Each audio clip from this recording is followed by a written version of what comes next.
Hei para kungyan yang cantik dan menawan, izinkan Gus Miftah mengucapkan I love you.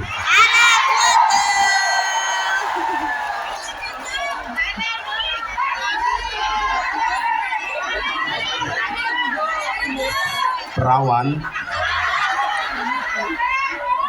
akhirnya datang juga. Bersyukur pagi hari ini kita semuanya dihadirkan oleh Allah di satu kesempatan yang baik. Mudah-mudahan kita semuanya bisa berkumpul di tempat yang baik, di acara yang baik, bersama orang-orang yang baik. Selesai acara menghasilkan sesuatu yang baik. Orang baik itu ciri-cirinya sederhana. Mau berkumpul dengan orang yang baik.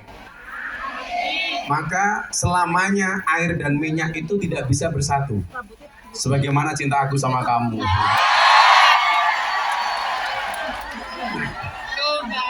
Wakul ja'al haq wa zahaqal batil. Yang hak sama yang batil itu tidak bisa jadi satu. Maka sesuatu yang hak ketika dicampur dengan yang batil pasti masalah. Contoh, agama itu hak. Makan babi bagi orang Islam itu batil. Maka ketika ada orang makan babi dengan menggunakan bismillah, masalah. Kenapa? Karena agama itu hak, barang haram itu batil. Maka jangan mau menyampurkan antara yang hak dengan yang batil. Menikah itu hak, selingkuh itu batil.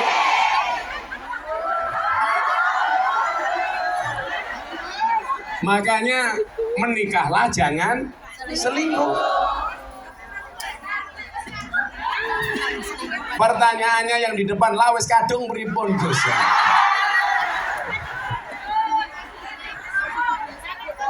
Nah, sesuatu yang hak di mata Allah itu pasti membawa kebaikan.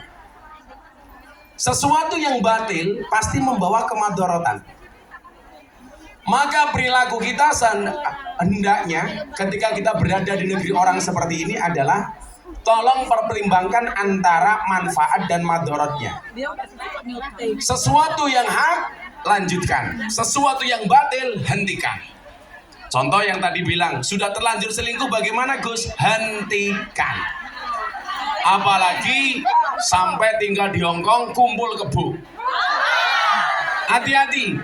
Kalau kamu kumpul kebo sampai punya anak, namanya gudel. Nah, di mana fungsi agama itu? Fungsi agama itu adalah huwaladzi arsala rasulahu bil huda wa dinil haq liyudhhirahu 'alad dini kulli wa kafa billahi syahida. Orang ngaji ini tujuannya satu, supaya bisa membedakan yang hak dengan yang batil, yang boleh dan tidak boleh, yang halal dengan yang haram, yang baik dengan yang buruk. Karena memang dunia itu imbang, ada yang baik, ada yang buruk, ada surga, ada manusia, ada.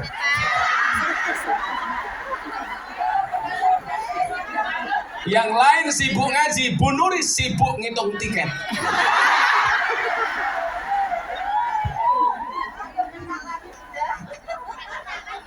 Nah, maka ibu-ibu yang saya muliakan, disitulah fungsi agama. Nah, saya hari ini mau memberikan satu tausiah tentang apa sih sebenarnya yang layak kita minta dari Allah. Karena saya yakin semua orang ini pasti berdoa dan mempunyai cita-cita, betul? Nah, doa apa saja sebenarnya yang kita bisa minta dari Allah? Nggak usah terlalu banyak. Kita akan sampaikan ini. Makanya kenapa saya di Jogja itu sering naik sepeda. Karena orang berdoa itu seperti orang bersepeda. Cepat atau lambat pasti sampai tujuan. Maka teruslah berdoa walaupun doa-doa kamu belum dikabulkan. Tapi ingat, yang suka naik sepeda saya ingatkan, tetap berhati-hati di jalan. Kenapa? Karena jatuh di aspal tidak seindah jatuh di pelukan mantan.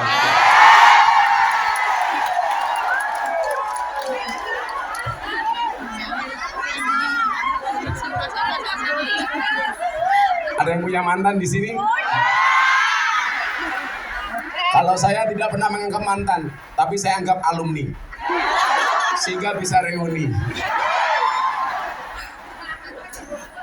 Nah, ibu-ibu sekalian yang saya muliakan, kita sering membaca satu doa yang sering kita sebut sebagai doa selamat. Doa ini sangat komplit, isinya sudah cukup.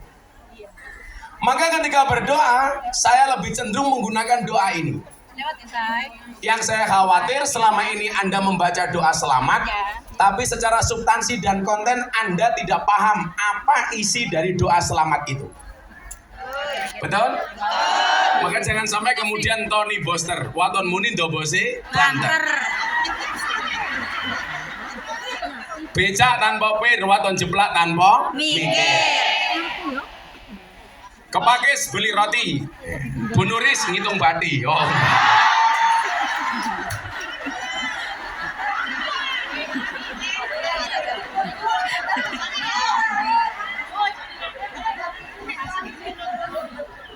Santai Bu Nuris, kalau sudah jatahnya pasti datang.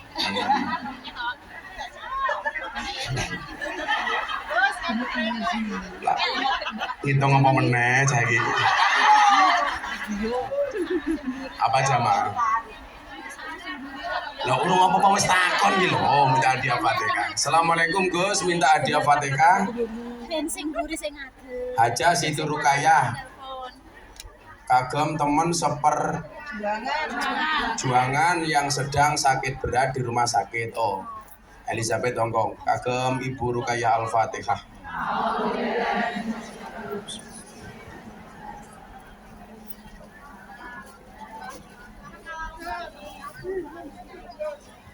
Ya gini aja, nanti yang mau tanya jangan satu-satu kayak kemarin tuh ribet, mendingan ditulis saja di depan. Nah, nanti pertanyaan yang saya baca tak kasih hadiah. Hati.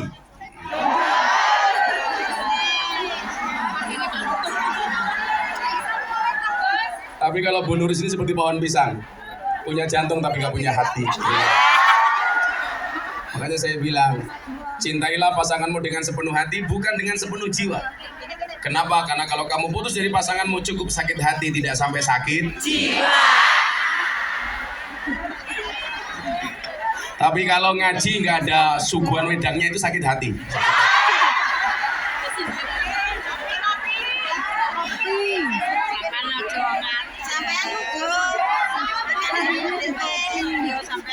Hongkong panas. Hongkong panas, tapi lihat ibu-ibu jadi adem. Iya. Tapi bohong. Coba kita baca doa selamat bareng-bareng.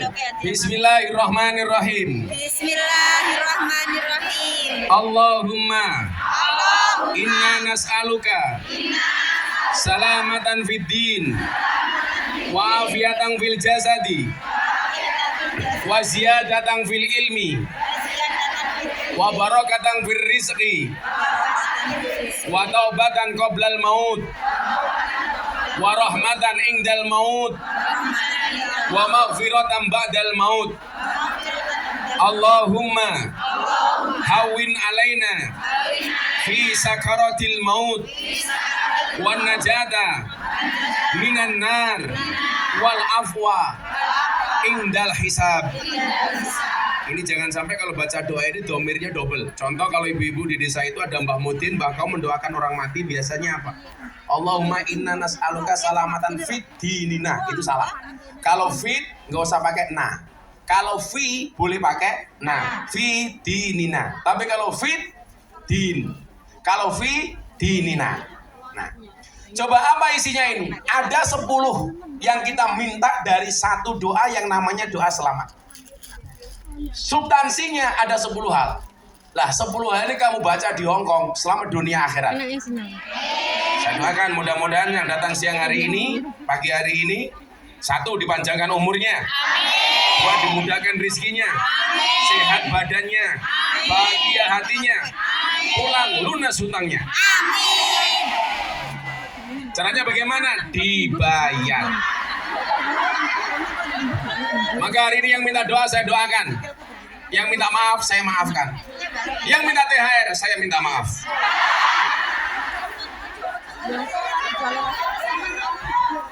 Yang jomblo santai. Janji Allah Ar-Rum 21. Allah menciptakan manusia berpasang-pasangan. Itu artinya kalau kamu tidak punya pasangan, jelas kamu bukan manusia.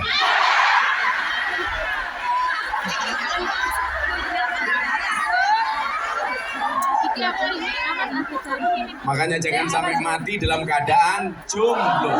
Karena Dajjal itu statusnya jomblo. Jadi kalau kamu mati dalam keadaan jomblo, jangan-jangan cucunya Dajjal. Biasanya jilbabnya pink.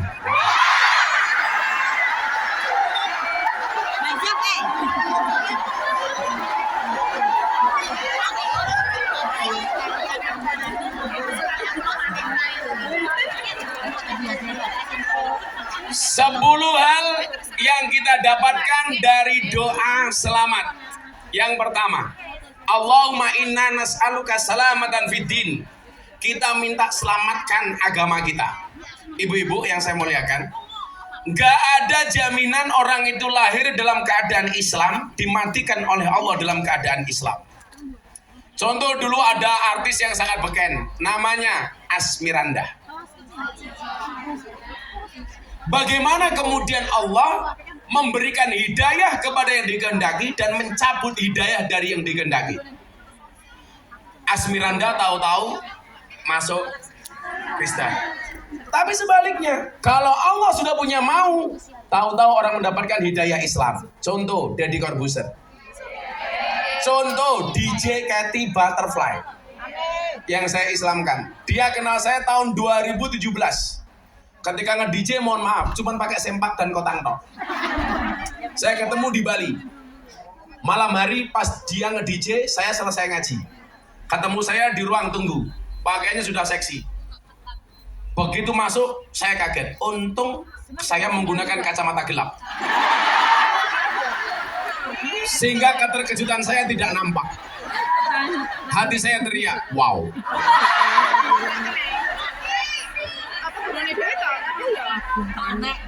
Rezeki matamu, rezeki.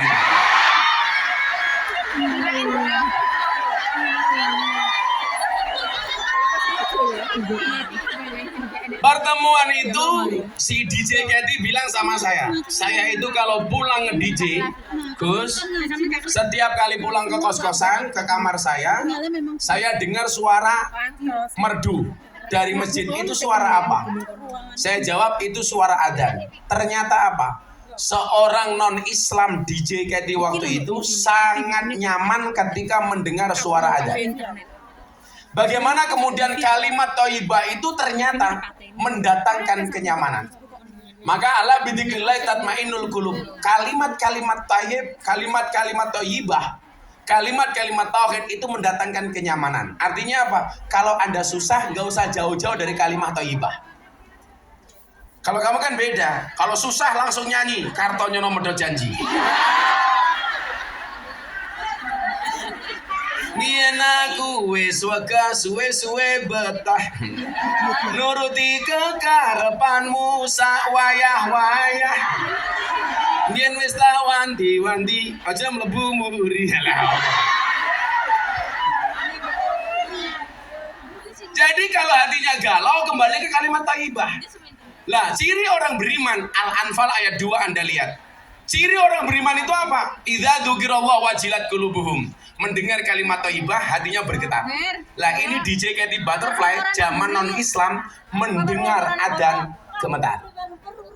Mendengar adzan, hatinya bahagia. Coba kalau kita di Indonesia dengar adzan kadang-kadang susah. Duhur dengar adzan, Allahu Akbar, Allahu Akbar. Jawabannya apa? Adzan menang.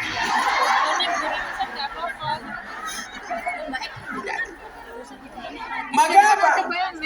Tidak ada yang bisa menjamin orang lahir dalam keadaan Islam, mati dalam keadaan Islam. Apalagi Anda tinggal di Hong Kong. Ini tantangan imanmu itu jauh lebih berat. Maka saya yakin orang berislam dan beragama di Hong Kong itu pahalanya jauh lebih besar dibandingkan di Indonesia. Karena tantangannya lebih besar. Mau sholat dihardik sama majikan. Mau sholat suruh masak babi. Mau sholat gak ada tempat, sembunyi-sembunyi di toilet. Ya betul. Betul? Betul. Itu tantangannya lebih besar. Artinya apa? Begitu Anda di sini berjuang mempertahankan agamamu, itulah jihad. Bukan teriak-teriak tutup rumah makan di bulan Ramadan. Itu bukan jihad. Tapi pengen makan gak kelakon.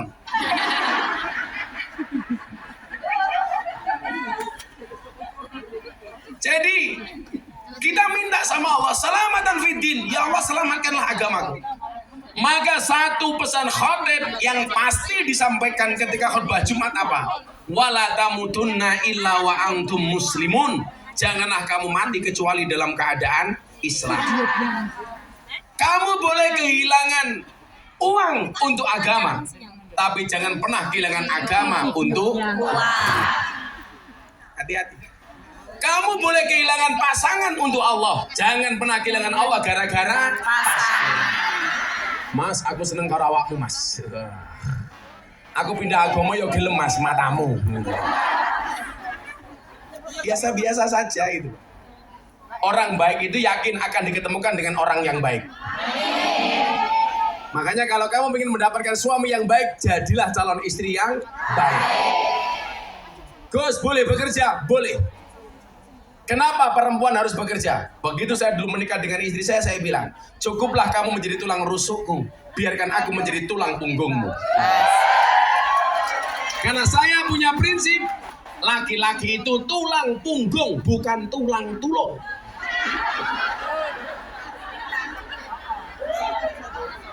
Istri boleh bekerja? Boleh.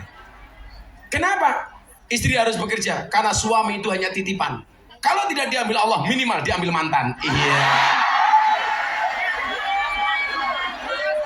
Makanya kamu di Hongkong cantik, nanti pulang ketemu suamimu harus jauh lebih cantik. Tetaplah make up dan dandan walaupun kamu sudah punya pasangan. Kenapa? Karena pelakor di luar sana lebih menakutkan daripada hantu kuburan. Wah, ketemu Gus Miftah alisnya gede-gede. Ya alis apa galengan.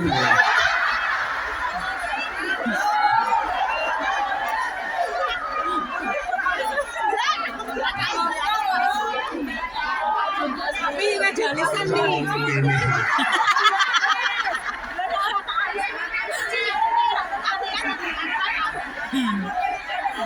Jam 4 sudah bangun. Jam 3 sudah bangun. Jam 6 sudah sampai sini. Kagak ya nih. Ini kamu. Pret.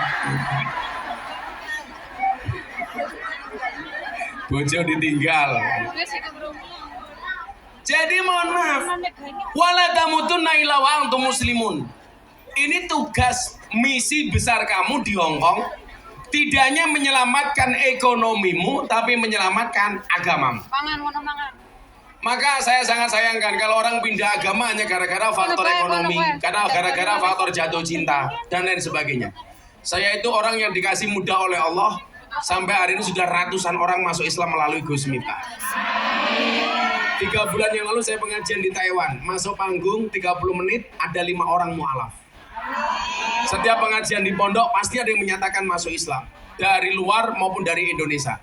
Saya dulu ceramah di gereja, satu keluarga dari Amerika masuk Islam, satu keluarga dari Belanda masuk Islam. Sementara orang non-Islam senang dengan ceramah saya masuk Islam. Di Indonesia saya dikafir-kafirkan. Miftah kafir. Saya jawab, hurra masalah, sahadat meneh. Selesai. Selu-selu saja itu. Jadi ciri-ciri mereka katanya orang kafir itu adalah, orang Islam menjadi kafir adalah ketika masuk tempat ibadah agama orang lain.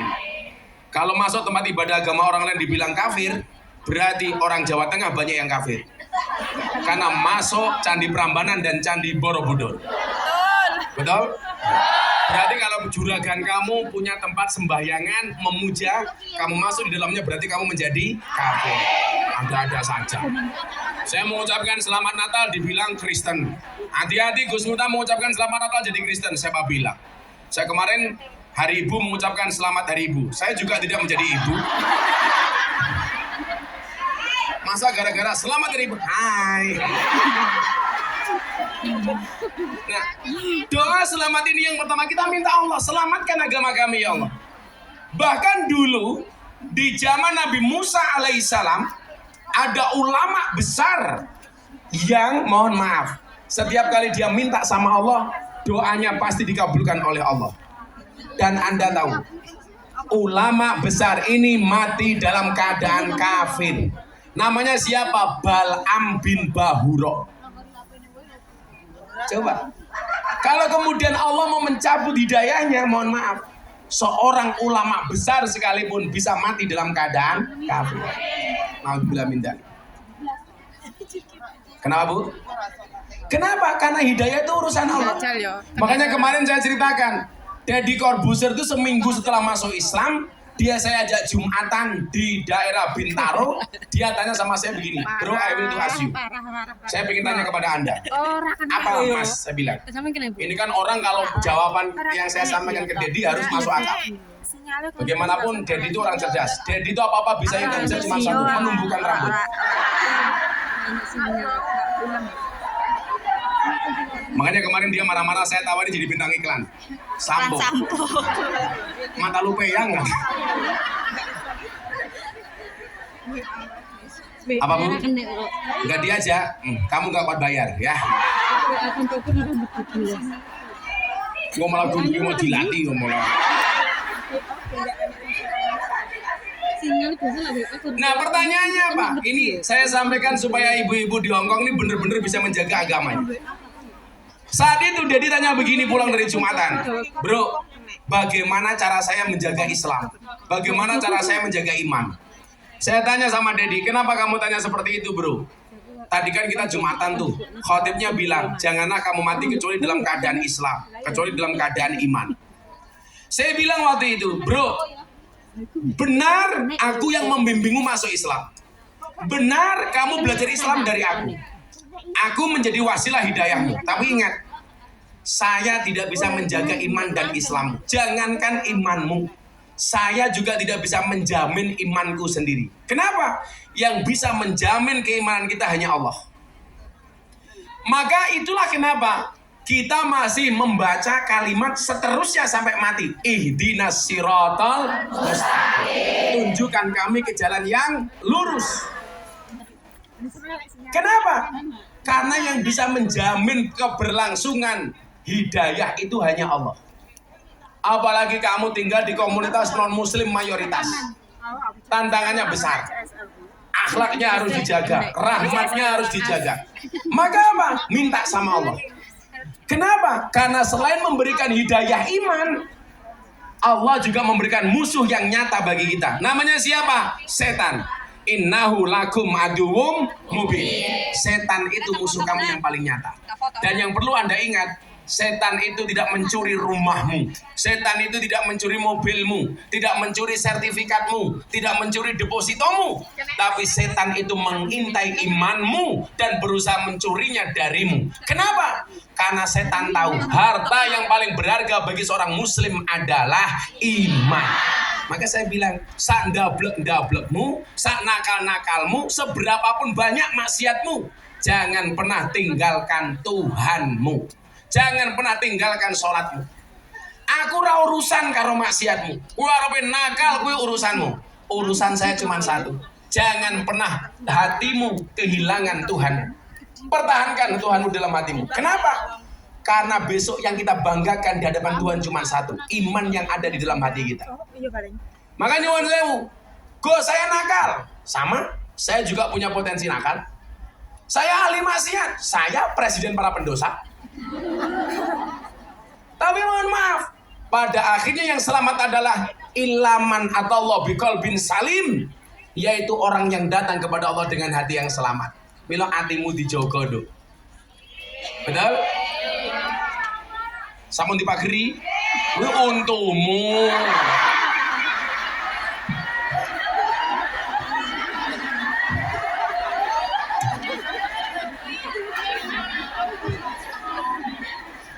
Iya, lawang media saiki kan aneh. Untuk dawa dipageri. Pantesan kawat jemuran di pondok saya hilang terus. Bunda tanya sama saya, "Bah, boleh nggak saya pasang kawat gigi?" Nggak boleh. Kenapa, Bah? Bahaya. Kalau sampai kamu pakai kawat gigi tak cipok nyantol cangkemmu.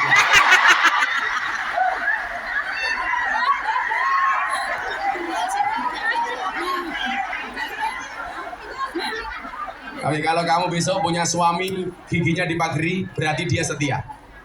Kenapa? Gigi saja dijaga, apalagi hatimu. Tapi saya tidak mengizinkan untuk istri saya. Saya bilang, kamu merasa merongos, santai aja. Ingat, merongos itu adalah mingkem yang tertunda.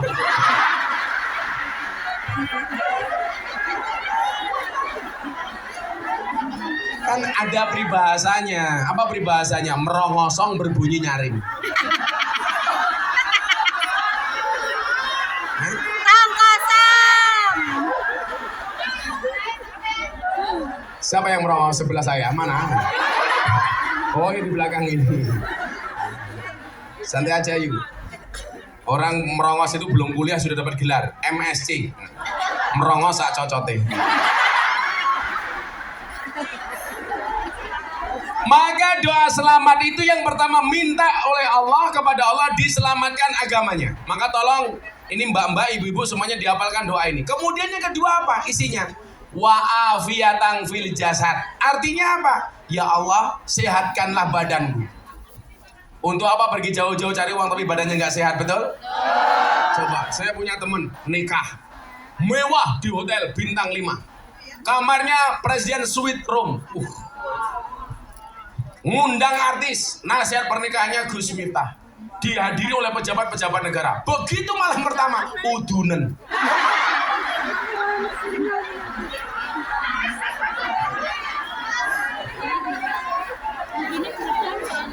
Kudune malam pertama melodot, yang lain malah mau melodot udun.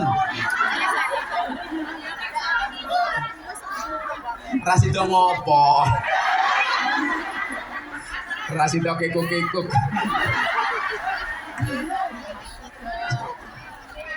Maka nyuwun sewu, minta supaya badannya disehatkan oleh Allah. Saya itu bahagia banget, kenapa? Saya itu punya pengawal, punya ajudan itu 3. 2 Brimob, 1 Kopassus. Itu mohon maaf, saya pengajian tiap hari. Ini yang sakit gantian. Karena capek ngawal saya ngaji. Saya yang dikawal malah nggak pernah sakit. Saya ditanya, "Bah, kok bisa?" "Iya." "Apa rahasianya?" Saya bilang, coba Anda ingat, hati yang bahagia itu adalah obat. Makanya kenapa pengajian ini saya buat bahagia? Obat. Hatimu diobati, matamu ndelok kiai ganteng.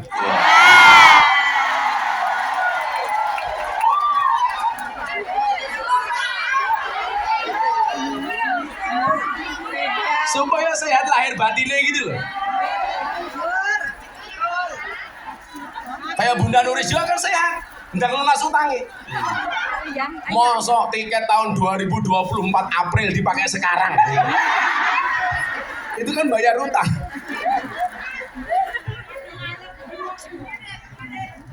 Maka wa'afiyatan fil jasad. Untuk apa artinya uang banyak kalau badannya nggak sehat, betul? Saya dulu zaman kuliah, Bu. Zaman saya miskin banget ketika menikah awal itu. Saya punya teman 1 bulan waktu itu penghasilannya 500 juta. Saya bilang ini pasti hidupnya indah. Coba kalau Anda bayangkan, kalau 1 bulan penghasilannya 500 juta. Orang mau apapun keturutan. Pengen nambah omah, kelakon. Pengen tuku mobil, kelakon. Nambah bojo.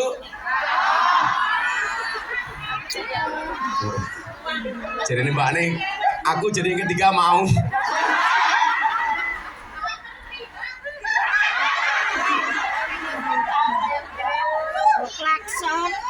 Mbak, semua orang itu punya ujian dan tantangan masing-masing. Mungkin ada di antara kita punya ujian keluarga, berangkat ke Hongkong mergo bojone bosok, betul ada. Wongnya ya teko iya. Biasanya jilbabnya coklat biasanya.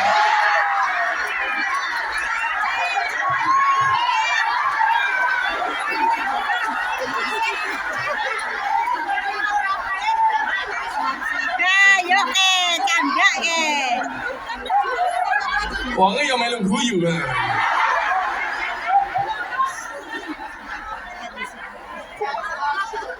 Sing jilbabe ijo insyaallah lah. Luwih parah. Panitiane. Bukan. Semua orang itu punya ujian masing-masing. Ada yang diuji dengan anaknya, ada yang diuji dengan suaminya, ada yang diuji dengan keluarganya, ada yang diuji dengan orang tuanya, ada dapat ujian ekonominya, macam-macam. akan utang. Berarti Gus Miftah nggak punya ujian? Oh banyak, banyak. Karena saya dianggap orang famous, mohon maaf ujiannya beda lagi. Saya datangi ibu-ibu pengajian sosialita. Gus, yuk temani saya ke Cina yuk seminggu. Iya. Emangnya aku cowok apaan? Sosok aneh mah matamu gue ya.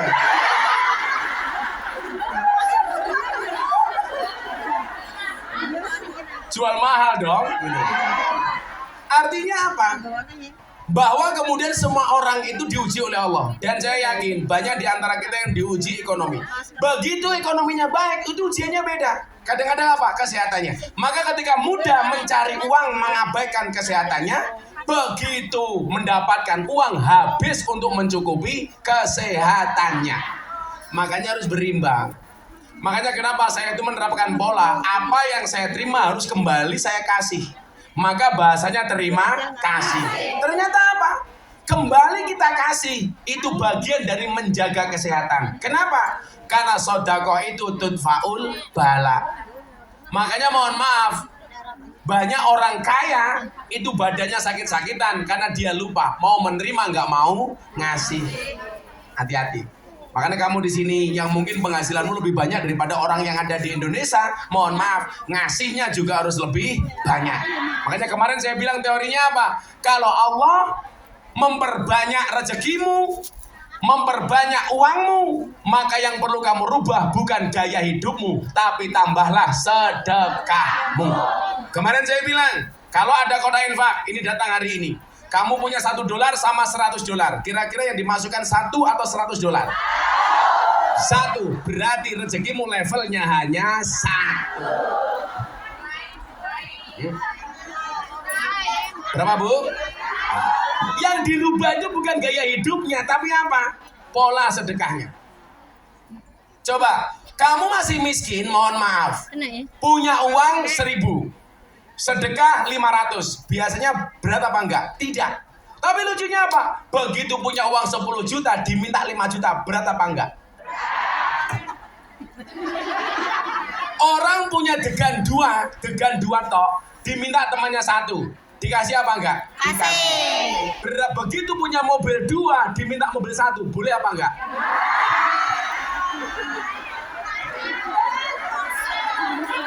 Padahal kan sama konteksnya. Bener gak? Loh. Ya sudah, kalau tidak bisa saya doakan kamu kelasnya cuma punya degan 2 tok. Gak akan naik ke 2 mobil. Kita punya uang 1.000, ada kotak infak, dengan ikhlasnya kita masukkan 500 rupiah. Tapi begitu punya uang 100 juta, diminta 50 juta, berat apa enggak?